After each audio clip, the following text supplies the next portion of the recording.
శ్రీమాత్రి నమః. ప్రతి సంవత్సరం ఏప్రిల్, మే, జూన్, జూలై అలాంటి ప్రాంతాలలో గ్రామదేవత ఆరాధన ఎక్కువగా కనపడుతూ ఉంటుంది. జాతరలని, ఉత్సవాలని, తిరునాళ్ళని, బోనాలని ఇలా జరుగుతూ ఉంటాయి గొప్పగా అమ్మవారికి. ఈ వీడియోలో అసలు ఈ జాతరలకు, ఉత్సవాలకు వీటికి సంబంధించి పరమార్థం ఏమిటో వివరిస్తానండి. గ్రామంలో నివసించే ప్రజలు తమ గ్రామానికంటూ ప్రత్యేకంగా ఒక దేవతామూర్తిని ప్రతిష్ఠించుకొని ఆ దేవతకు పూజలు, ఉత్సవాలు జరపడాన్ని గ్రామ దేవతారాధన అంటాం. ఈ గ్రామ దేవతలు చాలామంది ఉన్నారు. ఒక గ్రామదేవత తాను మొదటిగా వెలిసిన ప్రాంతంలోనే కాకుండా ఇతర ప్రాంతాల్లో కూడా పూజలు అందుకోవడం ఈ విధానంలో కూడా ఒక విశేషంగా చెప్పుకోవచ్చు.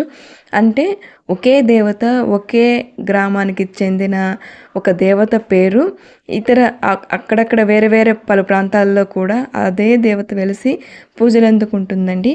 నిజానికి ఆ పరమేశ్వరుని భార్య పార్వతీదేవియే ఇలా వివిధ గ్రామ దేవతలుగా అవతరించిందని అనేక మంది భక్తుల విశ్వాసం కూడా.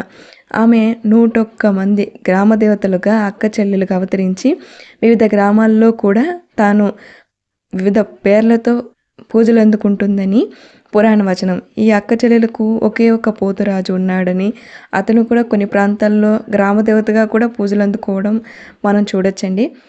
ఇతను ఆ అక్క చెల్లెలందరికీ కూడా రక్షణగా ఉంటాడు.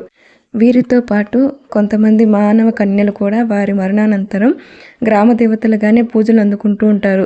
ఉదాహరణకి ఇప్పుడు తెలంగాణలో సమ్మక్క, సారలమ్మ ఇలాంటి వారు కానీ, అంతేకాకుండా ఇంకొంతమంది ఏమిటంటే వారు మానవ కన్యలుగా వస్తారు. అంటే దేవతా శక్తి వారిలో ఎక్కువగా ఉంటుంది.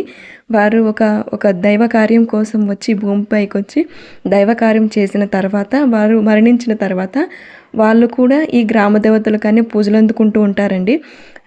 ఎగ్జాంపుల్కి ఒక్కరు చెప్తాను, వెంగమాంబ లాంటి వాళ్ళు కూడా అలాంటి వారనమాట. ఇక ఈ గ్రామ దేవతల ఆలయాలు తీసుకుంటే కొన్ని ఆలయాలు ఒక్కొక్క చోట చాలా పెద్దవిగా ఉంటాయి. కొన్ని చోట్ల కొంచెం సాధారణ స్థాయిలో మామూలుగా చిన్న ఆలయాలుగా ఉంటాయి. ఒక్కొక్క చోట అసలు అమ్మవారికి సంబంధించి గుడి అంటూ ఉండదు, ఏమీ ఉండదండి. ఒక చిన్న బండగాను, ఒక చెట్టుకో, ఏదో ఒక విగ్రహం స్థాపించుకొని ఒక చెట్టు కిందైనా కూడా అలా ఒక రాతి బండకైనా కూడా ఆమెను ఆరాధించుకుంటూ ఉంటారు. అది వాళ్ళ భక్తి విశ్వాసాలే. చూడండి, ఇప్పుడు దేవాలయంలో ఒక అమ్మవారిని విగ్రహ ప్రతిష్ఠ చేసుకొని వారికంటూ అర్చక స్వాములను పెట్టి శాస్త్రోక్తంగా పూజలు నిర్వహిస్తే ఆ ప్రజలు కానీ బయట వాళ్ళు కానీ వెళ్ళి పూజలు చేసుకుంటూ ఉంటే ఆ భక్తి అనేది వస్తుంది. కానీ ఎటువంటి గుడి ఉండదు, అసలు మూర్తి ఉండదు, ఏమి ఆకారం ఉండదు.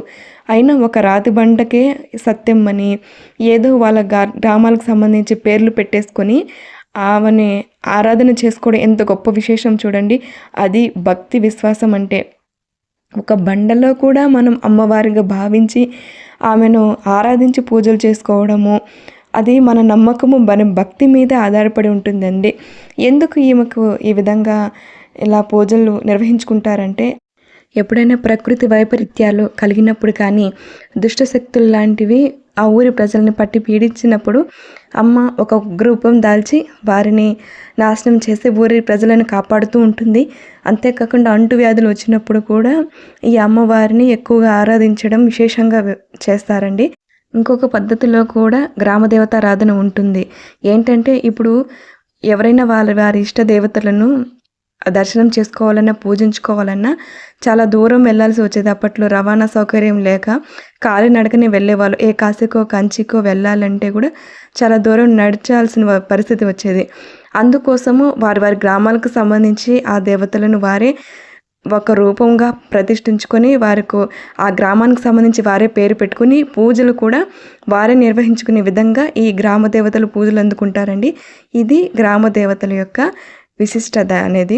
ఈ గ్రామ దేవతలు అయితే మన తెలుగు రాష్ట్రాల్లోనే కాకుండా దేశంలో చాలా చోట్ల ఈ అమ్మవారిని వేరు పేర్లతో ఆరాధిస్తూ ఉంటారు.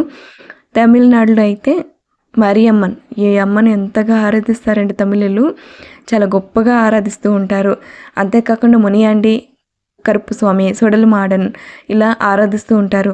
ఒడిశా రాష్ట్రంలో అయితే పౌడేదేవి, కాంతకుమారి, రాజస్థాన్ గుజరాత్ ప్రాంతంలో అయితే సమద్ మాత, సుస్వాని మాత, ఆశాపూర్ మాత ఇలా మొదలైన గ్రామ దేవతలు ఉన్నారండి. చివరిగా ఈ గ్రామదేవత పరమార్థం ఏమిటంటే అమ్మ అన్ని శాస్త్రాలు వేదాలు తెలిసిన వాళ్ళకి అమ్మ అనుగ్రహం ఉండాలి. ఏమీ తెలియని ఒక గ్రామంలో ఉండే వాళ్ళకు కూడా అమ్మ అనుగ్రహం కలగాలి అని ఇలా సాక్షాత్తు ఆ పార్వతీదేవియే ప్రజలందరికీ దగ్గరికి ప్రతి ఊరిలోనూ వెలిసి వారి పూజలు అందుకొని వారి కష్టాలను కోరికలను అమ్మ తీరుస్తూ ఉంది. శ్రీ మాత్రే నమః.